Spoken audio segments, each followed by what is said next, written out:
Hello everyone, দেবিকাস ব্লগের আরও একটি নতুন ভিডিওতে তোমাদের জানাই স্বাগত।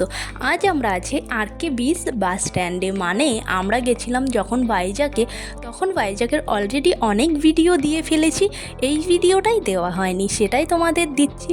যে আরকে বিচ বাস স্ট্যান্ডের ঠিক অপোজিটেই রয়েছে দীঘা বা পুরীর মতো সুন্দর একটা সি বিচ। চলো সেখানেই তোমাদের আজকে নিয়ে যাই। এখানে রয়েছে ইন্দিরা গান্ধী চিলড্রেন পার্ক, তো চলো তোমাদের ঘুরে দেখায়। আর এখানে গিয়ে আমাদের সব থেকে যেটা ভালো লেগেছে সন্ধ্যের দিকটা, এই সামনেটা বসে থাকলে এতটা ভালো লাগে কি বলবো। তবে দীঘা পুরীর মতো সমুদ্রের ধারে মানে সি বিচে যেরকম দোকানপাট বসে ঠিক সেরকমই এখানেও একই রকম চোখে পড়লো। তারপর ভাইজ্যাগের মেলাতেও গেছিলাম, তো সেখানে গিয়েও দেখলাম আমাদের ওখানেও যেরকম মেলা বসে এখানেও একই।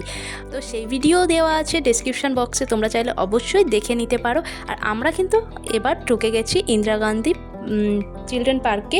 তো এখানে দেখতে পাচ্ছ সবাই কিন্তু নিজস্ব সময় কাটানোর জন্যই এসছে। আর আশেপাশের যে লোকজন মানে এখানকার এরিয়ার যে লোকাল লোকজন তারাও কিন্তু এখানে আছে। আর সব থেকে যেটা আমার ভালো লেগেছিল ভাইজ্যাগে গিয়ে, এখানে কিন্তু পোশাকের দিক থেকে যদি বলি তাহলে বেশিরভাগ মানুষই কিন্তু শাড়ি এবং চুড়িদার, এই জিনিসটা আমি দেখলাম সেখানে গিয়ে বেশিরভাগ মানুষই এটা পরে। আর তাছাড়া যেটা দেখলাম যে ভাইজ্যাগের যে বাসগুলো হয় সেখানে কিন্তু লেডিস কন্ডাক্টর থাকে, এটাও একটা অন্যরকম লাগলো যে লেডিস কন্ডাক্টর বেশিরভাগ বাসেই কিন্তু এটা চোখে পড়লো। আর বাসে করে গেলে ম্যাক্সিমাম ভাড়া ওই 15-20 টাকা এরকমই হয়।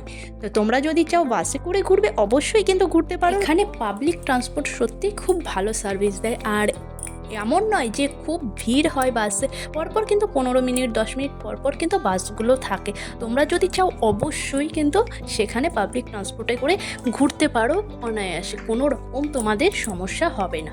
তবে তার আগে কিন্তু রুট ম্যাপটা একবার হলেও জেনে নেওয়া দরকার তোমাদের। কিছুটা সময় কাটানোর জন্য সন্ধ্যের দিকটাতে অবশ্যই এখানে আরকে বিচের আশেপাশে তোমরা ঘুরে দেখতে পারো, খুব ভালো লাগবে।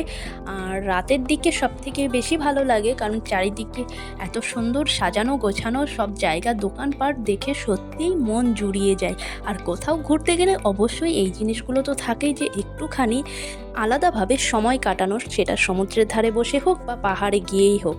তো এরকম সময় কাটাতে হলে অবশ্যই কিন্তু এই আরকে বিচের সামনে যে বিচটা আছে সেখানে কিন্তু তোমরা অবশ্যই ঘুরে এসো। যদি ভাইজ্যাগে যাও সত্যিই খুব ভালো লাগবে তোমাদের। হঠাৎ করে দেখে কিন্তু মনেই হবে না এটা আমরা ভাইজ্যাগে আছি, পুরোপুরি দীঘা এবং পুরীর মতোই কিন্তু লাগছিল চারিদিকে। তো সেখানেও যেরকম ঝিনুক শঙ্খ এইসব দিয়ে জিনিস পাওয়া যায়, এখানেও দেখো অবিকল একই রকম জিনিস কিন্তু পাওয়া যাচ্ছে।